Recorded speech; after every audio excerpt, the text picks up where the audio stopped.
I heard a rumor that the girlies were skipping chest. Well, today you've got no excuses because I've got a full dumbbell only push workout for you. You can do it at home or the gym. All you need is a pair of dumbbells, and I'm going to be walking you through the entire thing, sharing my top tips and tricks as always to help you get the most out of it. I've also thrown in some alternative exercises so you can still do this workout even if you're a complete beginner. So make sure you subscribe so you don't miss the rest of this full home workout series, and let's jump into it. First, as we know, baddies don't skip their warm-up, so before we jump in, we're going to be doing some dynamic stretches.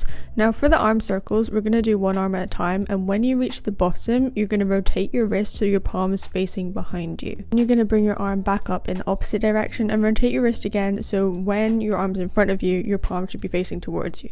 Now we're doing a double arm stretch to open up the chest. If you've got a resistance band, you can also do band pull aparts. Then we're going to do a couple more dynamic stretches for the triceps and our back. I also like to do some dynamic kneeling lunges so that I'm warming up my lower body a bit, because we're still going to be using our lower body to some extent to help us stabilize the other exercises that we're doing.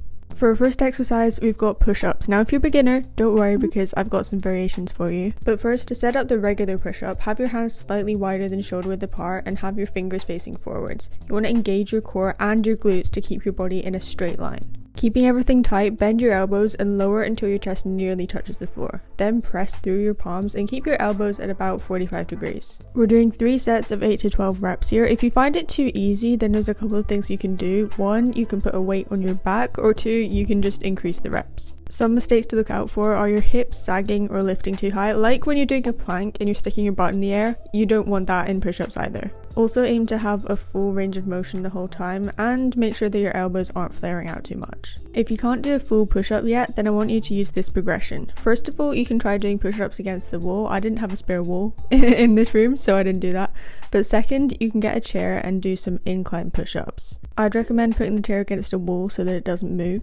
And just like in regular push-ups, you want to lower until your chest is just about touching the chair, and then push back up. When you're able to get 8 to 12 reps of the incline push-up, then you can progress to push-ups on your knees. It's the exact same idea as regular push-ups, but you're shortening the lever arm, so it means you're going to be pushing up less of your body weight. It also isn't going to require as much core engagement, so the whole movement's going to be a bit easier. Once you can do 8 to 12 reps of push-ups on your knees, then you're going to progress on to negative push-ups. So start in the regular push-up position and lower down. When you reach the bottom, then you're going to go back on your knees and push up from there. Training the negative part of the movement is a really powerful tool that you can use to build up that strength that you're going to need to progress on to the full push-up form. If you find that you're able to do 1 set of push-ups but then you fatigue and can't do another set, what you can do is do your first set regular push-ups, then for your second set drop to negative push-ups, then for your third set you can drop to push-ups on your knees. This way you're still going to be able to complete all 3 sets, but you're going to take some of the intensity off each time. It's kind of like a drop set.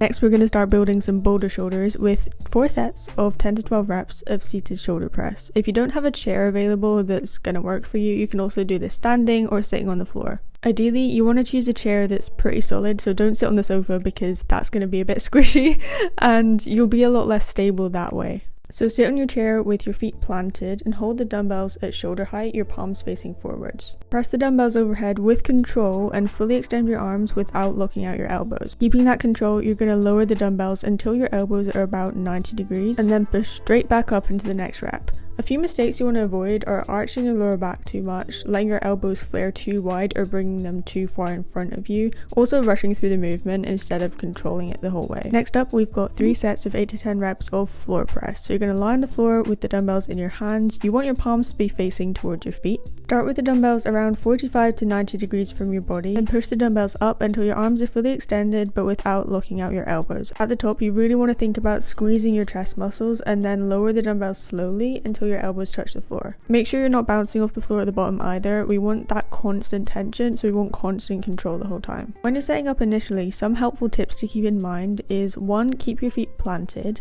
and 2, retract your shoulder blades. So we're almost rolling our shoulders back in such a way that it's going to keep our chest proud throughout the movement, and that's going to help you hopefully engage your chest muscles that bit more. Next up, we've got 3 sets of 10 to 12 reps of overhead tricep extension. Now you can either choose to do this standing or seated. I prefer doing it seated because it's going to be more stable and you might even be able to get more reps out of it. So you're going to grab a dumbbell. If you don't have one heavier dumbbell, then you can use 2 lighter ones. Shuffle forward to the front of your chair and hold the dumbbell in both hands overhead with your arms extended. This is going to be your starting position. So keep your elbows close to your head, pointing forwards, and lower the dumbbell behind your head. And add a slight pause in that bottom stretch position, and then reverse the movement and extend your arms back up without looking out your elbows at the top. Overhead tricep extension is an amazing exercise for the triceps. I even do this when I'm at the gym, and that's because you're getting the most amount of tension in the movement when you're in the most stretched position, so when the dumbbell is most lowered.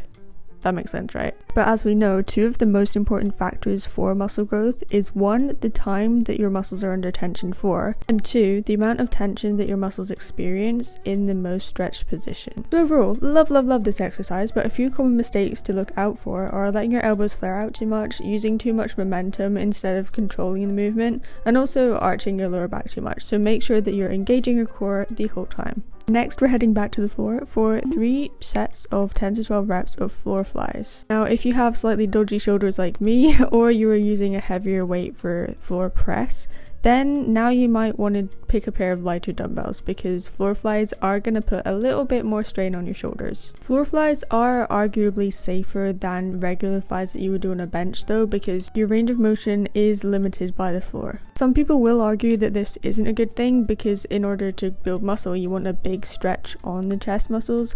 But honestly, I think that the benefits outweigh the disadvantages, and we've already got some other chest exercises in this workout already. So you're lying on the floor with your knees bent and your feet flat. You want to hold the dumbbells in a neutral grip with a slight bend in your elbows. Slowly lower the dumbbells down to your sides, sort of like you're hugging a barrel, and stop when your elbows lightly touch the floor. When you're bringing the dumbbells back up, try not to think about it as if you're moving them with your hands, but think about squeezing your chest in order to move the dumbbells back together. You also want to keep that slight bend in your elbows the whole time, so when you're at the top, imagine sort of hugging a tree and then slowly opening back up again. As always, make sure that you're not rushing through the reps, but you're controlling the stretch the whole time. To reduce the strain on your shoulders, it's also helpful not to go too wide.